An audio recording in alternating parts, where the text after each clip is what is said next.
Well, they just figured out where the cafeteria was in Chapter 2, so hopefully you have gotten a bite to eat yourself. And let's pick it up from Chapter 3 and see what happens next. Sam and Caitlin found 2 open chairs at a long table. Derek sat next to Grace, and Toby took a seat between 2 other people. Boxed lunches waited in front of each of them. Sam was hungrier than he thought, but no one was eating yet, so he tried not to think about his empty stomach.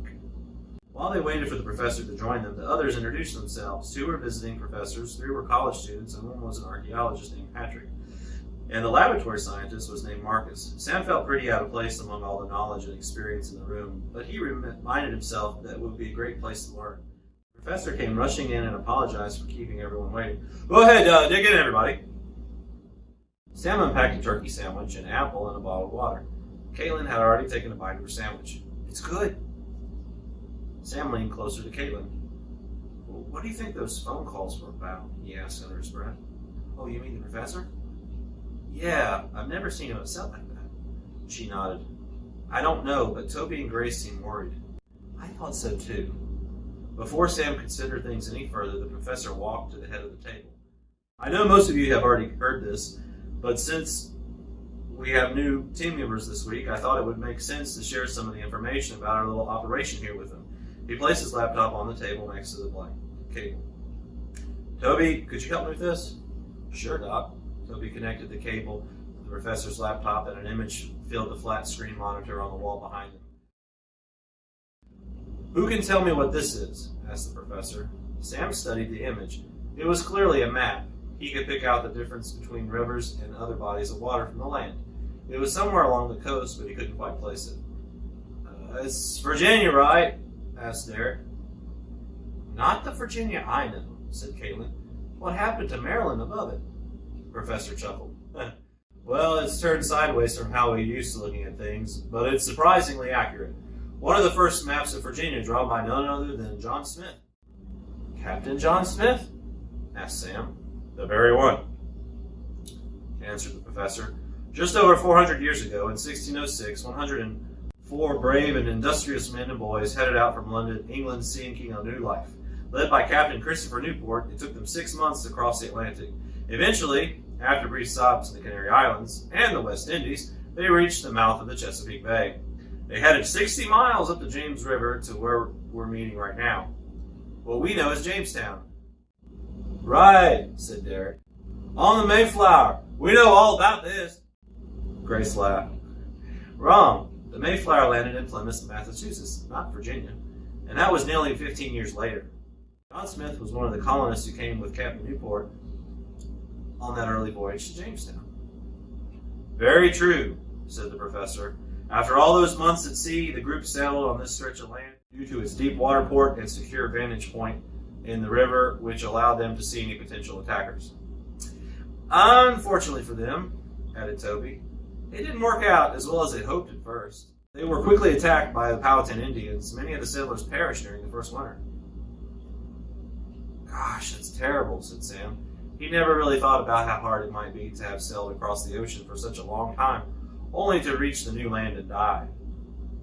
We've uncovered a great deal in recent years that help us understand their situation, said the professor. Most of it's rather unpleasant, I'm afraid. Despite successfully building the fort, the settlers' second winter at Jamestown is known as the starving time. They died of starvation? Asked Sam. Many of them, said Toby. In fact, we recently discovered some remains that prove there were periods where the settlers resorted to cannibalism. Cannibalism? Exclaimed Derek. You mean like eating people? The professor nodded solemnly. That's right. Who did they eat? Asked Sam slowly. The Native Americans? No, said Grace. The Indian tribes, that's actually what we call them in Virginia. Not Native Americans. Were quite advanced and resourceful. You might also call them the First People or First Nation. But the cannibalism Toby's talking about was between the settlers. They likely ate some of their own. Oh, gasped Caitlin, her face turning pale. That's awful. The turkey Sam was chewing suddenly lost its appeal. He put the rest of the sandwich back in the box. Very, said Grace, but thankfully a small band of 60 made it through the winter. Even so, things were so bad they really were ready to abandon the colony. In fact, they were literally sailing up the river to return to England when they met a desperately needed reinforcement ship with more colonists, food, and supplies. "Just in the nick of time," said Derek.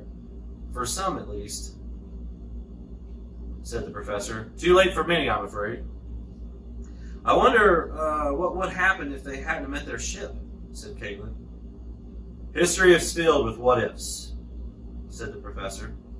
"Maybe Jamestown would have been abandoned altogether," said Sam. He thought about the stories he heard about the lost colony on Roanoke Island. Maybe Jamestown only narrowly avoided disappearing as well.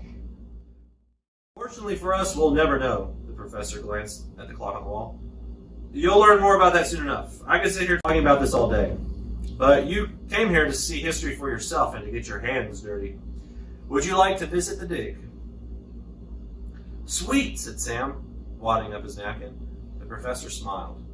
"Toby and Grace will be serving as your mentors for the week. Of course, I'll be in and out as well, and you're welcome to ask the rest of the team any questions you may have." "When do we get started?" asked Caitlin. How about right now?" said Grace, pushing back her chair. "Most of the team is already out there."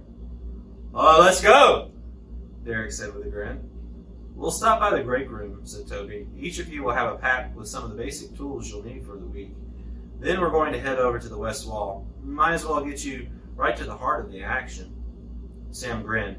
He wondered what they might unearth. Could they really make a monumental discovery, even though they were just kids there for a week? It seemed unlikely, but the way others were talking, it was fishing from a barrel, as their neighbor Mr. Haskins often said. Sam stood up and headed for the door, his mind filled with anticipation. So that's the end of chapter 3. I will join you again in chapter 4.